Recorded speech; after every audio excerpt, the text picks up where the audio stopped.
দিনাজপুরের নবাবগঞ্জ আসন্ন শারদীয় দুর্গাপূজা উদযাপন উপলক্ষে বিএনপির ভারপ্রাপ্ত চেয়ারম্যান তারেক রহমানের নির্দেশে নবাবগঞ্জ উপজেলার সনাতন ধর্মাবলম্বীদের সাথে শুভেচ্ছা বিনিময় সভা অনুষ্ঠিত হয়েছে। উপজেলা বিএনপির অঙ্গ ও সহযোগী সংগঠন সমূহের আয়োজনে মঙ্গলবার বিকেল ৩টায় উপজেলা পরিষদ মিলনায়তনে মত বিনিময় সভা অনুষ্ঠিত হয়।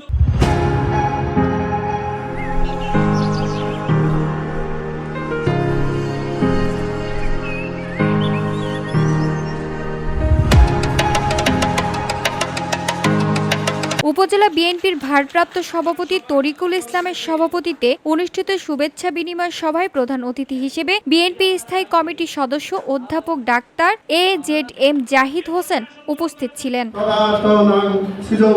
বক্তব্য রাখেন উপজেলা বিএনপির উপদেষ্টা সাবেক উপজেলা চেয়ারম্যান মকবুলার রহমান গোর্কি। সভা পরিচালনা করেন উপজেলা বিএনপির ভারপ্রাপ্ত সাধারণ সম্পাদক ইকবাল হোসেন।